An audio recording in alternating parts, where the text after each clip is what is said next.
Hello YouTube, this is Brian Tubbs coming at you with a video. Today I'm going to be just talking about and showing you guys how I paint. We call it tabletop pieces. This piece is, we call it S-curve. It's all carbon steel. So the first thing I do, take a flat piece of metal, cut out our shapes, then we weld them all together. Get smooth lines. Like this is an S, and it's piercing through an O in a sense.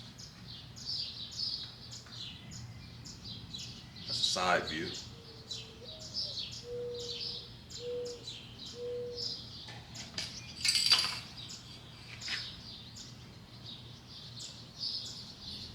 And we call it the S-curve.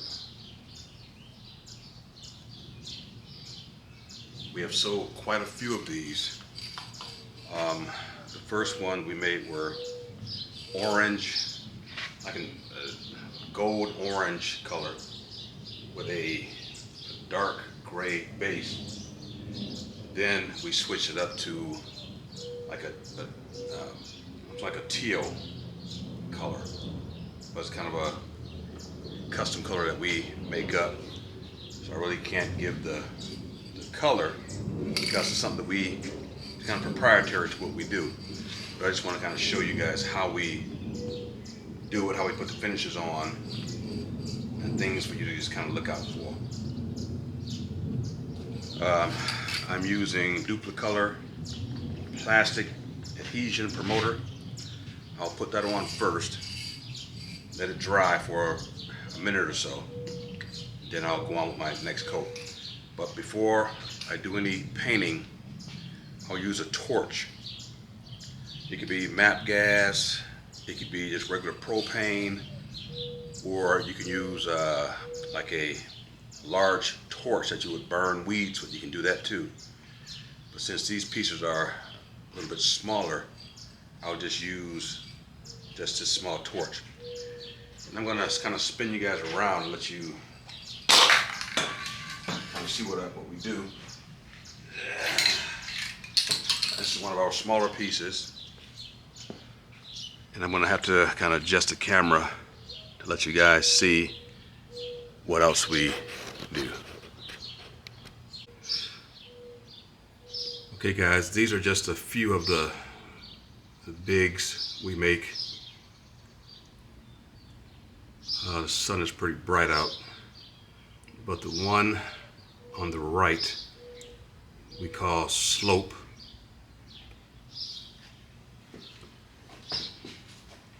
And the one in the middle we call leaf. So this is leaf. I'm about 6'2", so it's somewhere around 5'6", somewhere in there.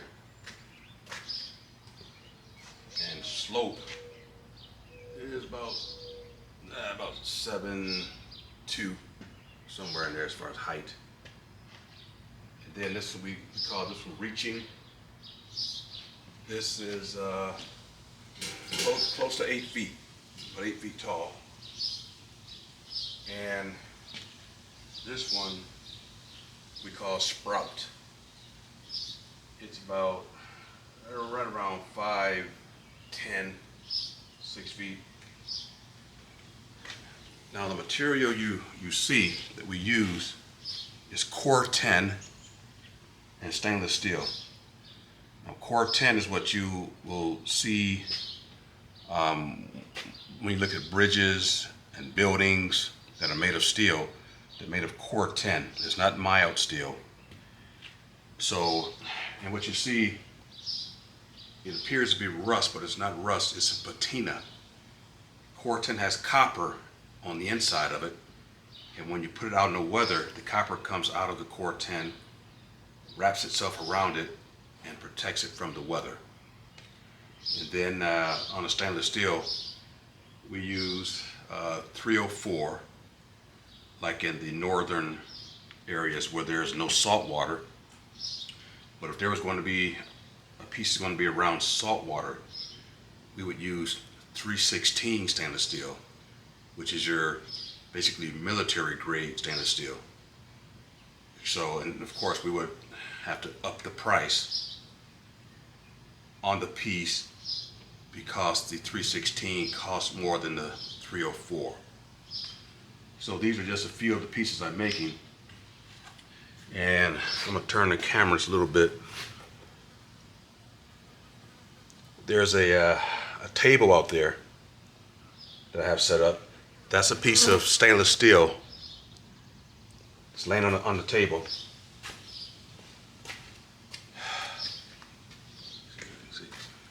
And I'm going to be cutting that out to make it all stainless. Well, it'll be primarily stainless steel, and it's going to have core 10 going down the sides. It'll look like a triangle going up.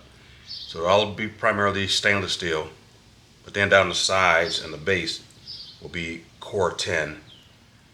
And on that base will be also a really thick, like a 3/8 thick mild steel on the base of it. We have sold quite a few of them, but every one we do is a little bit different. It'll be called, we call it triangle for the most part. My wife calls it geometric. So it's a couple different names. We kind of go back and forth with names, but at some point we settle on a name that's fitting for the piece. Okay, I'm gonna spin you guys back around and we're gonna get started with the painting.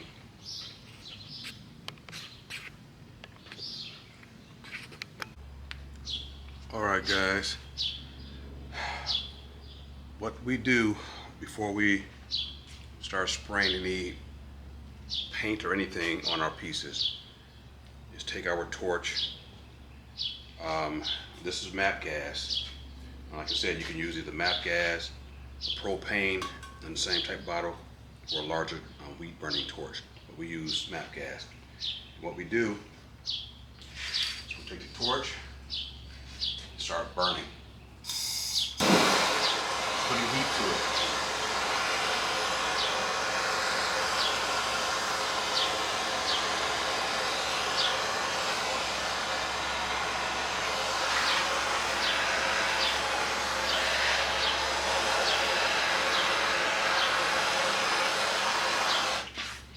The reason we do this is because there's a lot of moisture in the metal.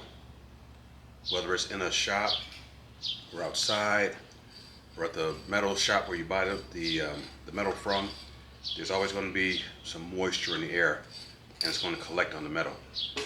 And if you don't burn the moisture out of it, or most of the moisture out, you'll paint over it, and before you know it, you'll start seeing rust come to it. Especially if you do a clear coat,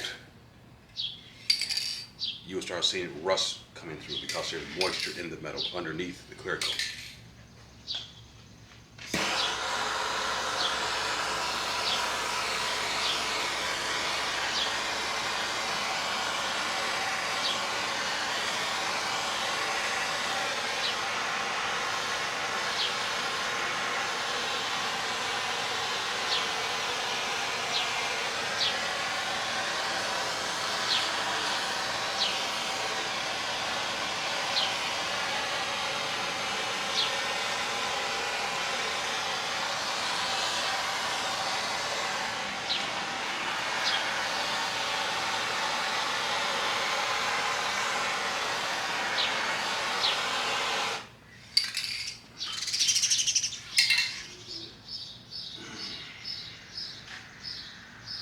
Then we turn it around to the other side.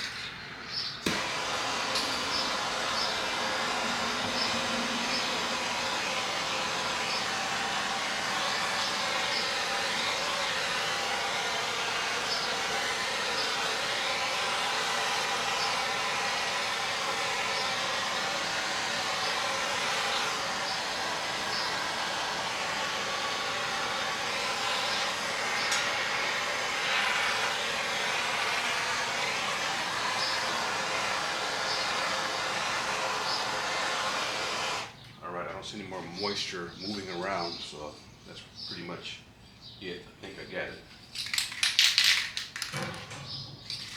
So the next step is to put the plastic adhesive on. It's really just to help the paint adhere to the piece. Just do a light coat.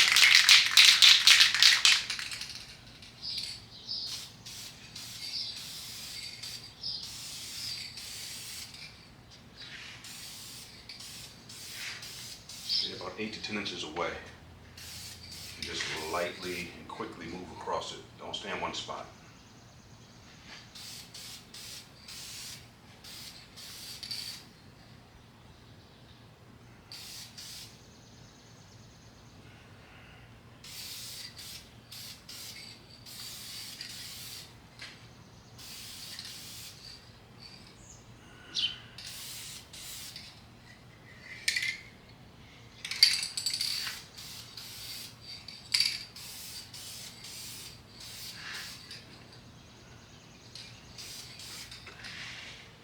Goes on clear.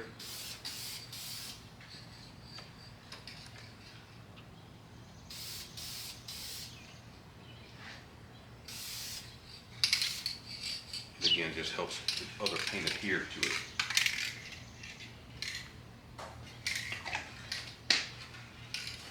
And since I heated the metal with the torch, it'll cause this to dry a lot faster. I don't have to wait as long.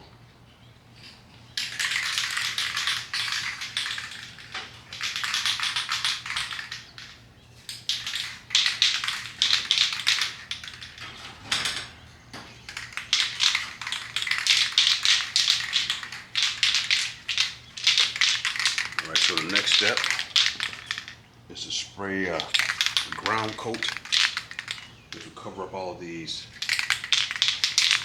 grind marks and whatnot in the metal.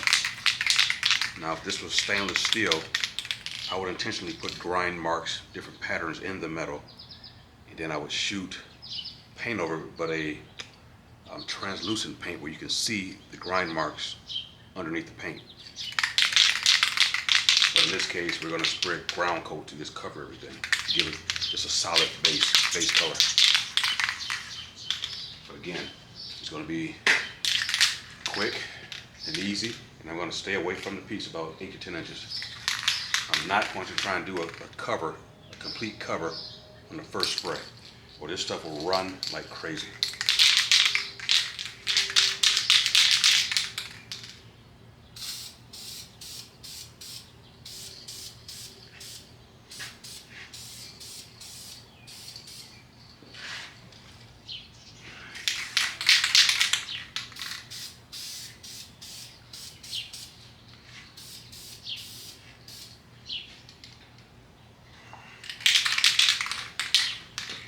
Really thin coats. And move quickly.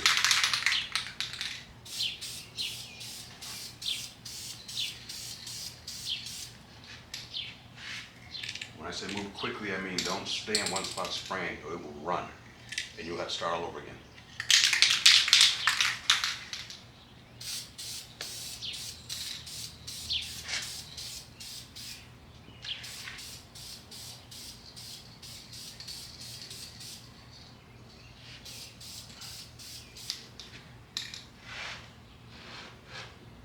The hard part about this piece is having to spray inside.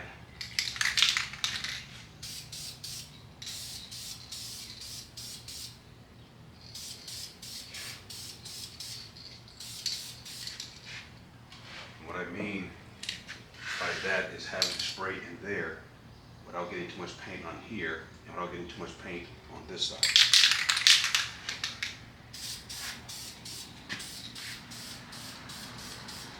Now I'm going to spray the base lightly. Even though this top is laying flat, I still don't go heavy on it, go light, because it will run down the sides and then you'll start all over again.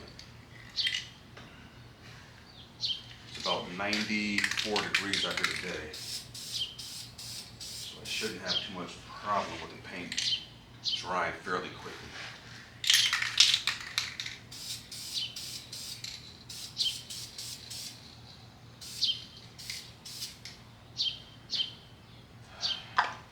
reason I'm putting this ground coat on, other than just the grind marks, is when I weld, when I was TIG welding, you would have like little burn marks, just where from the heat.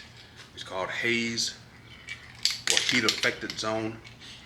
And again, if this was stainless steel, I would use a machine to get the marks out. It's called passivating, and I wouldn't have to cover it with a ground coat. But I just don't spend that much time on the mild steel. I just primarily spend more time on the stainless steel.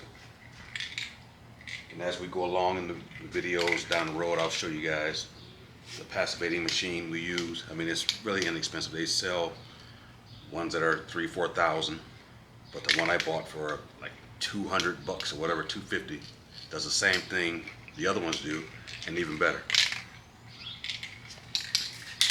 All right, so I'm gonna apply a second coat.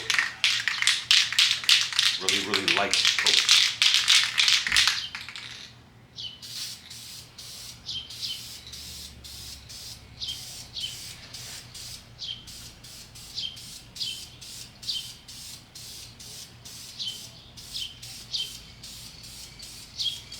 Finger is constantly going like this. I'm never just holding it down.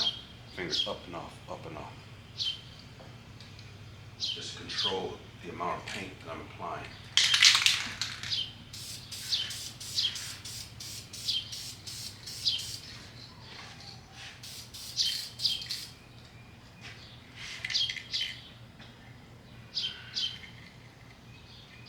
And normally what I would do is I would walk away. I would spray a coat and walk away.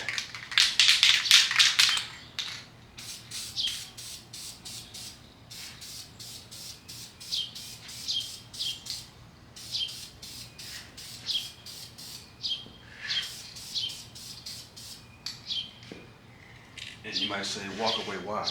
Well, I walk away because if you don't let this dry, and your coats are wet, and you put more coats on, before you know it, it'll start running. Just running right down your piece. And then again, you'll have to start all over again.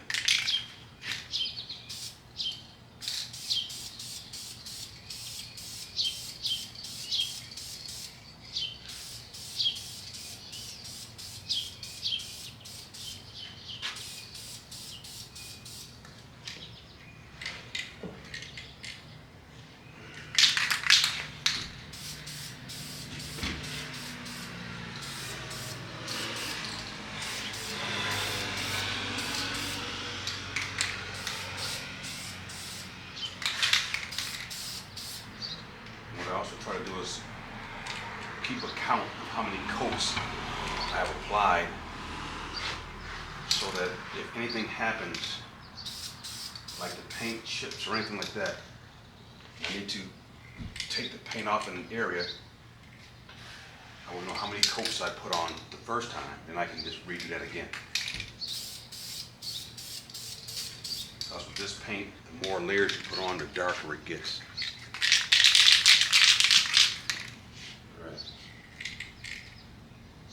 So normally at this point I would walk away, go do something else.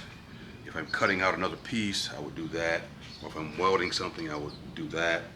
Or whatever I need to do to give this 5 to 10 minutes to just kind of start drying. I still want it to be tacky, but I don't want it to be wet. But the temperature is high enough right now, but I think it'll be okay. Then you keep putting a little light coats on. Give it, a couple minutes to dry. And then spray a bit more.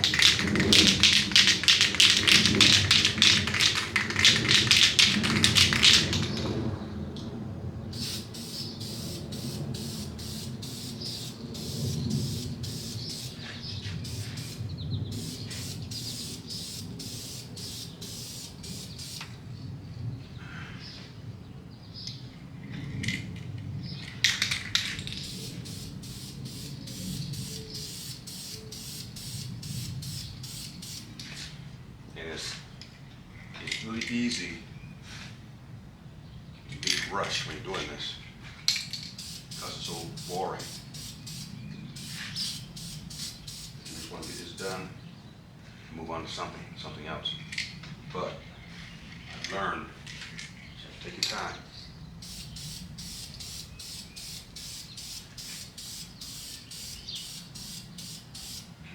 distance, 8 to 10 inches. And just take your time.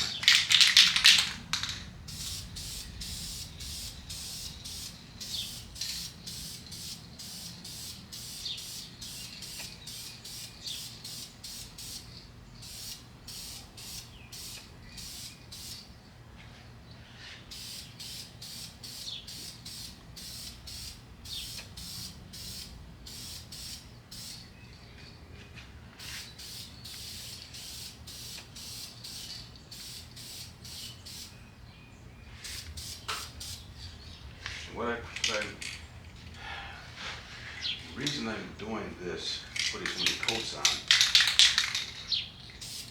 is because when you make a piece like this, you use mild steel and you have grind marks in it.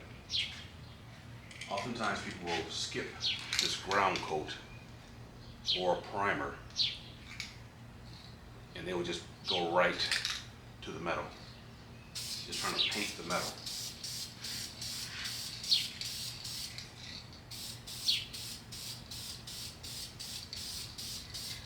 And the reason that is not good is because it may look good in your shop, but when you get it outside at a show and the sun is shining, that sun will pierce right through that paint and go right to that metal.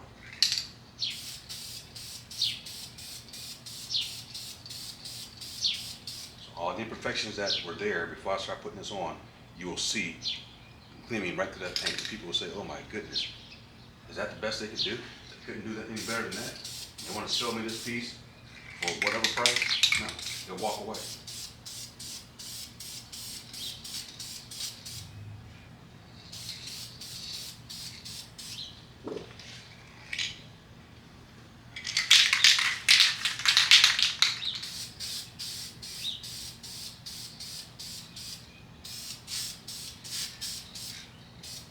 We have won awards. We won the mayor award in the city last year. We won, best in show, first place, all that stuff. It's not easy to do because when we're out there at art shows and whatnot, you have some of the best in the world coming at you. And they're all trying to get the same customer's money. So you must be on the top of your game when you're out there. I mean, starting out is understandable. You would just kind of learn as you go. But once you reach a certain level, there's no excuses.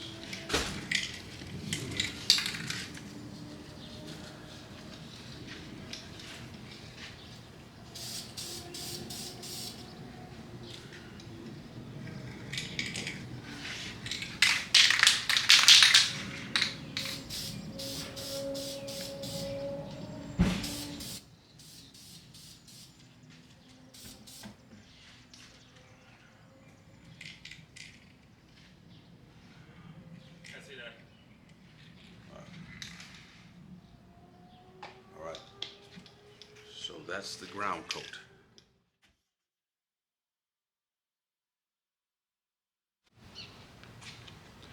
All right, guys, so this is the color coat now. Just spraying the color coat. Just taking my time, putting on light coats. Nothing heavy. Because this paint will run.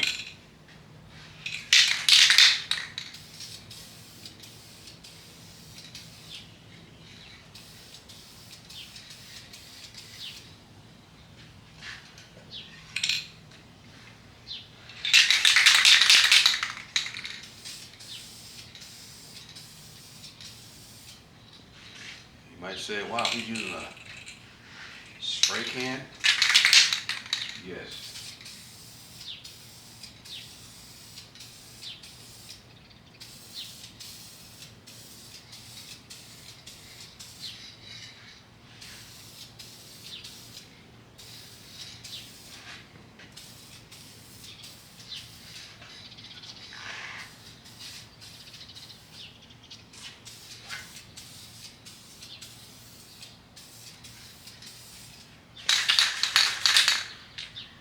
normally use either spray cans or use, because it's an automotive spray, or we can or use or spray gun with the other type of automotive paint.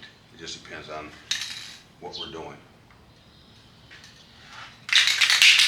Like most of our bigs, we call our outdoor pieces bigs. We don't paint those at all. Just use either stainless, Core 10, and just let those colors pop.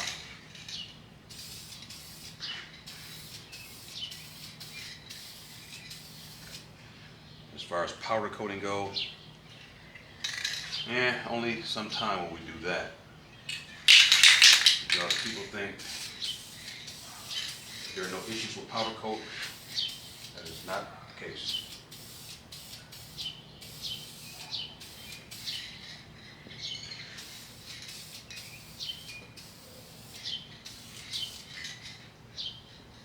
Powder coat can have some serious cracking, peeling issues, even when it's done right. So I really don't like powder coating or painting out outdoor pieces because of the difference in temperature.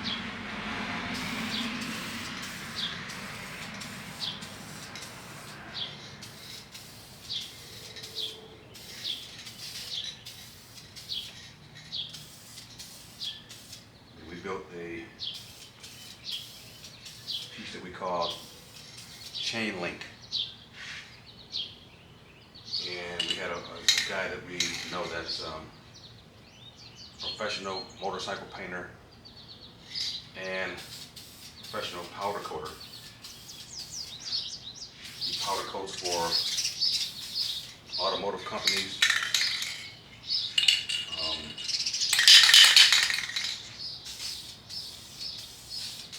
he'll go by the company, pick up all their parts need to be powder coated, he'll take them to his shop and powder coat them. So, we use a top tier powder coater. But we had them powder coat a piece for us. And he said he put multiple layers of powder coat on. Everything was sanded properly. Put the powder coat on. The ground was in a good position. Everything was like it should have been. By the end of that year, the powder coat started peeling. It was on stainless steel tubes that we had made. And with the heat and the cold, it kept expanding and contracting, and the powder coat eventually broke loose. So that's why we really don't put a lot of powder coat and paint on our outdoor pieces. If it's indoor, that's fine. It shouldn't be that much expanding and contracting inside of your house or a building. So that's fine for that. But we're gonna let that coat sit, and then we're gonna go to another few coats. But I'm gonna let this sit and dry just for a few minutes. Okay, the next coat we're gonna apply.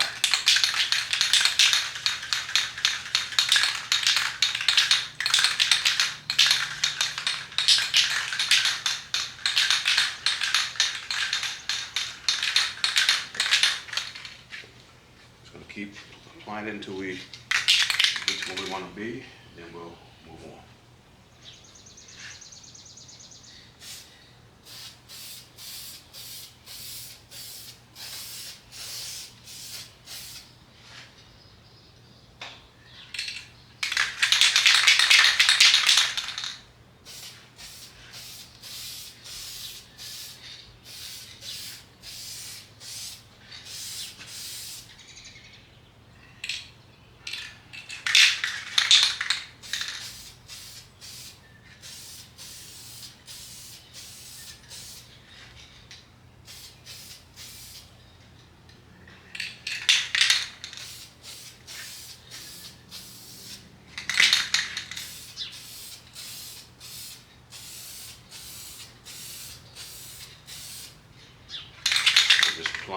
coats.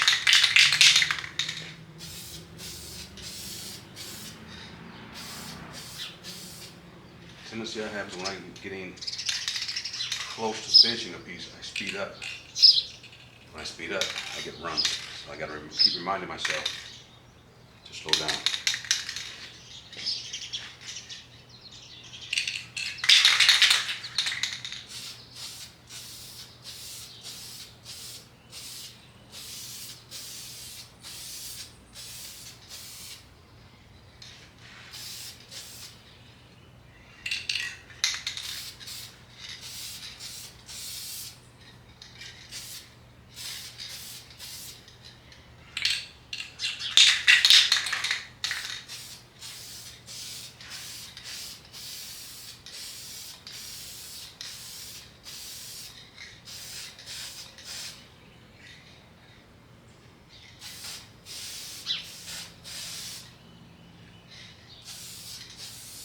Remember those edges.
All right. There's another coat. All right, guys, it's time to hopefully put this final color on. Then we'll go to the next color and then do the clear coat. It's getting there.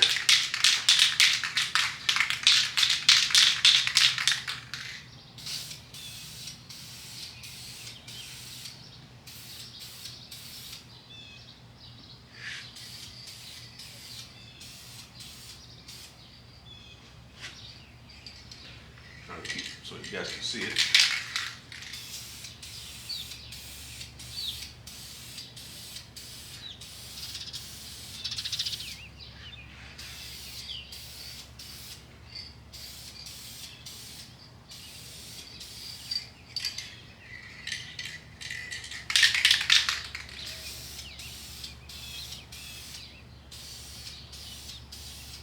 It's starting to look like I want it to.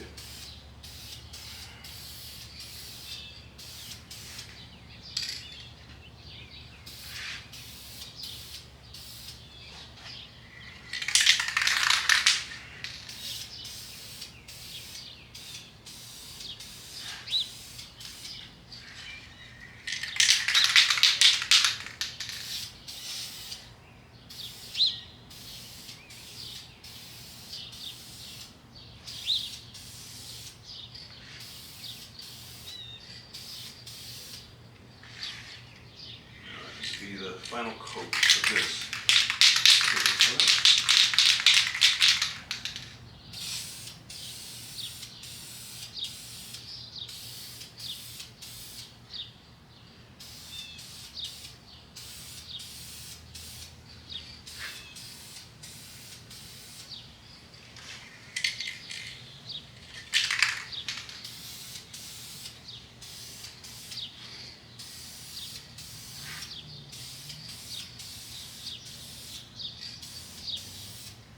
Whenever you can paint flat surfaces in a vertical position and not have runs, it's a pretty good deal.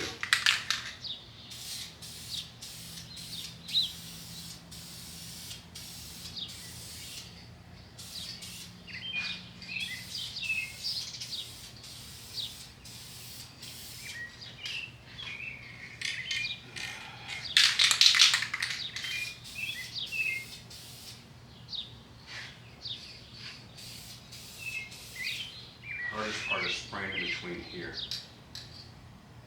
Trying not to get too much paint here nor here, but trying to get them both to blend well.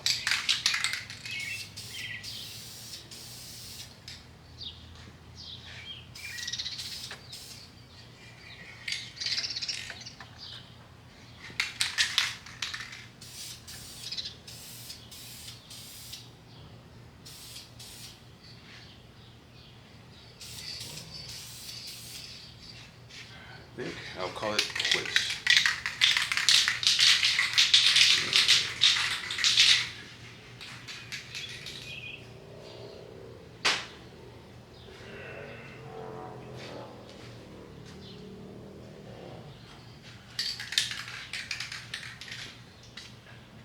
Right, final color. You know, clear coat over it. It's a 1K clear coat.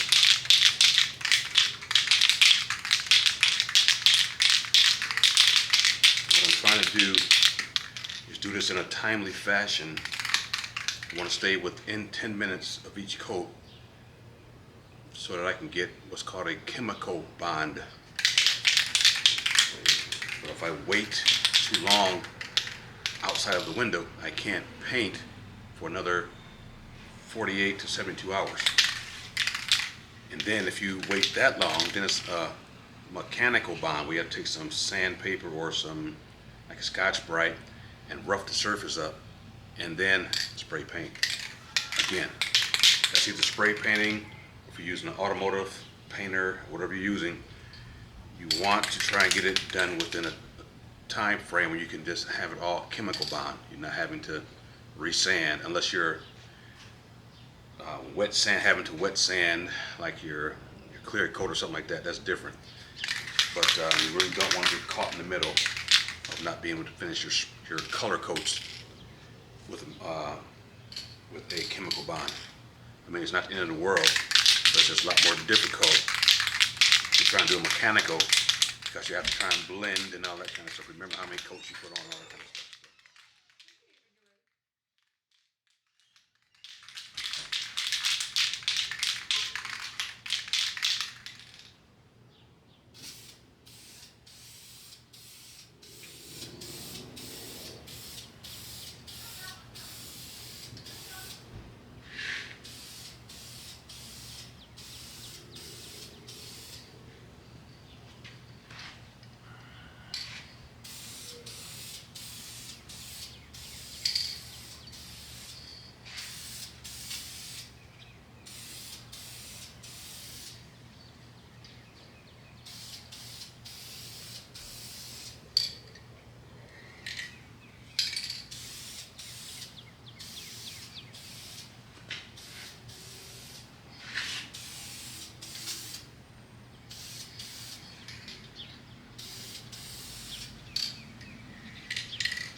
Really hard to get the exact duplicate of the last piece you painted because of the coats and because of the paint you buy.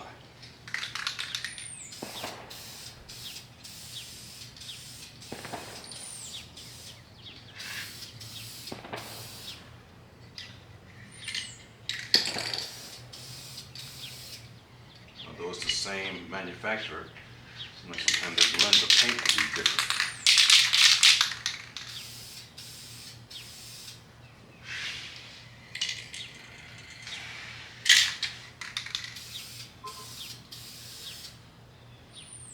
Okay.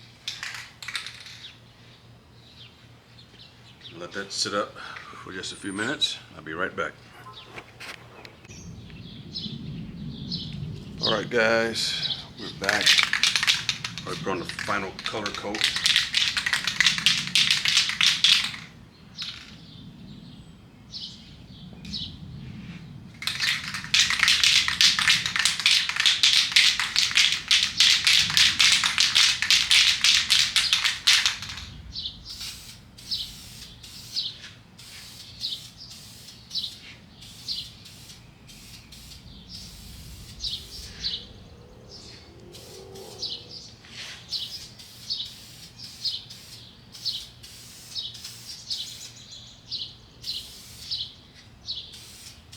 So I guess the main purpose of the channel was really to show you guys kind of what we do as artists. We do multiple shows per year. We just did a show in Cincinnati, Ohio, around the border of Cincinnati and Kentucky a couple weeks ago. Then we did another show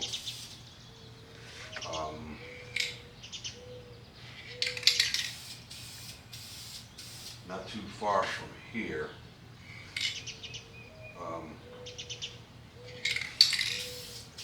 Did pretty well, I must say. I've been doing this for about 12 years. A lot of good times, a lot of work. Meet a lot of people, a lot of good artists.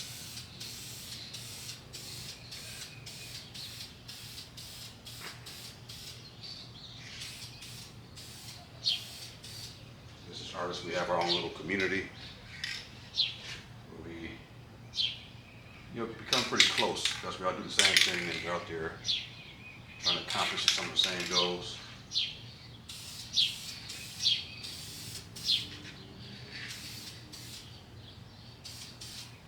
So once you become a part of the community, you're in it.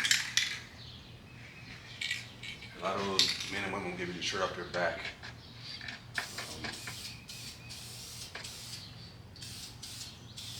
If they can.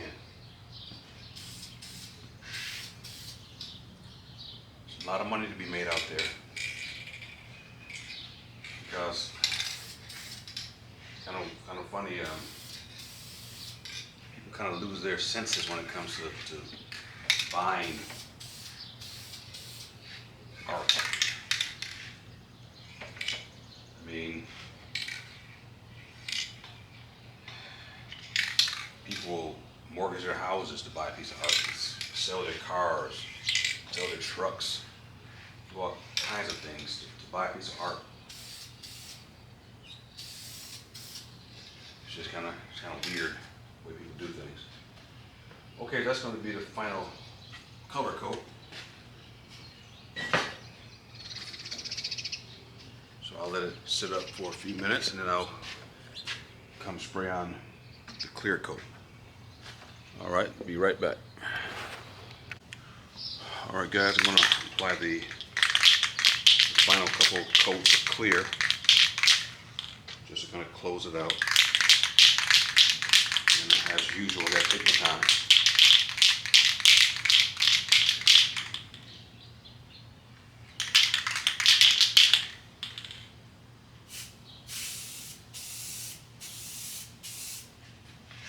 Just really light coats.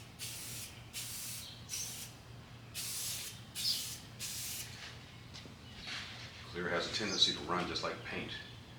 So don't try and do one shiny coat, just get multiple coats and eventually it'll shine.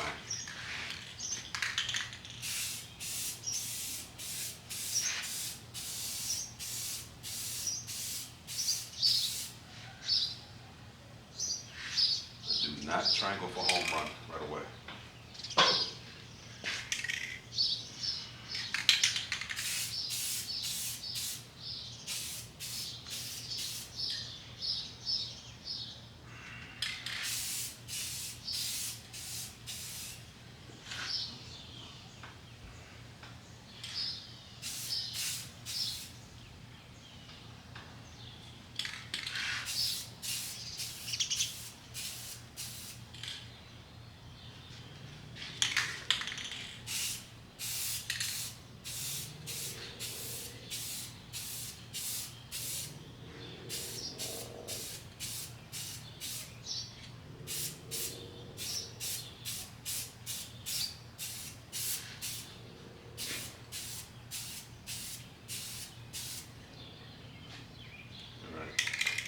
trying to get between those difficult places without overspraying.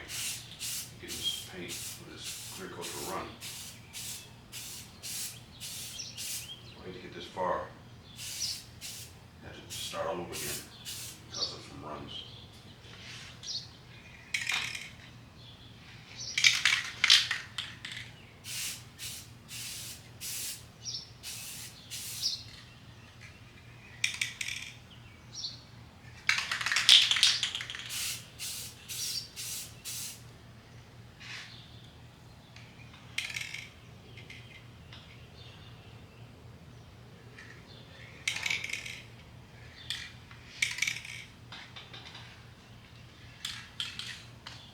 Okay, so let it sit for a minute or so.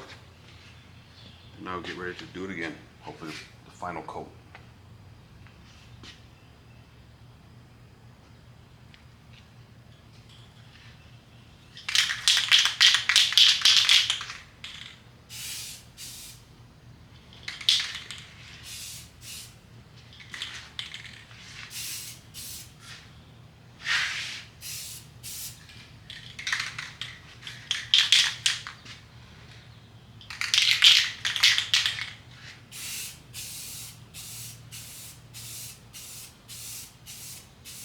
This will be my final coat.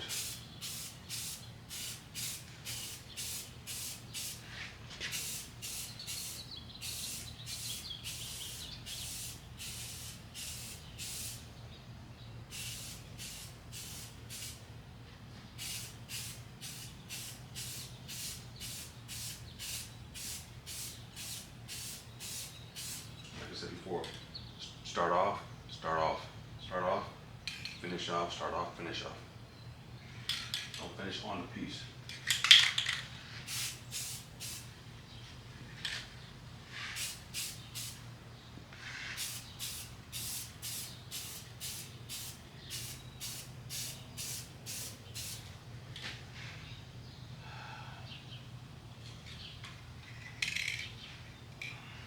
The way we do it is time consuming.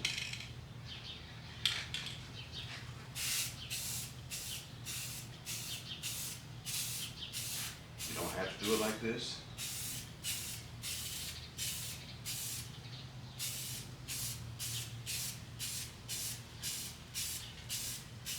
Do it in fewer coats if you want. We just like to get deep color tones, a deep shine.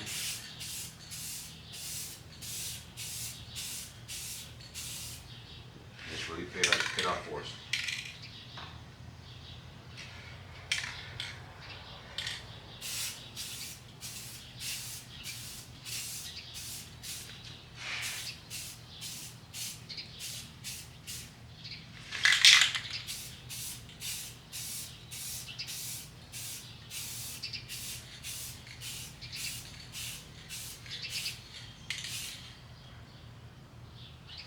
Okay, so now I just kind of look to see,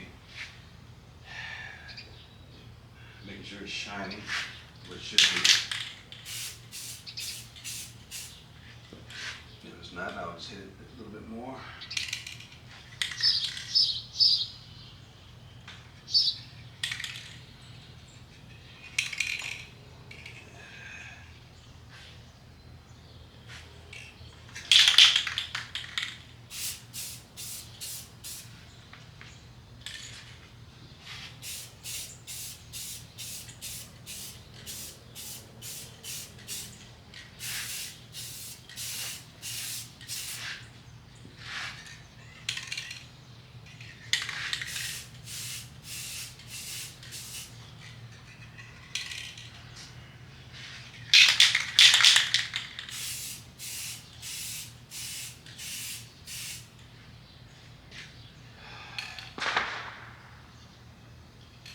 Alright, so that's it.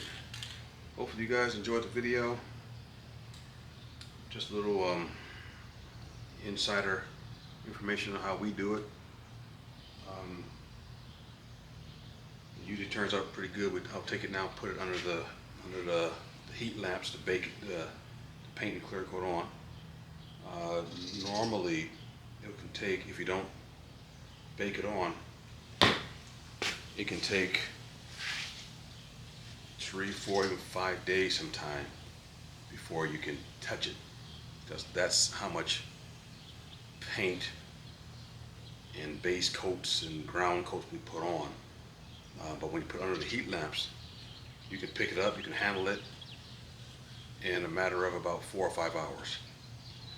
The key, I'm gonna give you guys a little tip on paint. The reason it takes so long for paint to dry is because it has moisture in either water or oil. So when you just let it just sit and dry on its own, it's going to take a long time for that water or oil to evaporate out of the paint.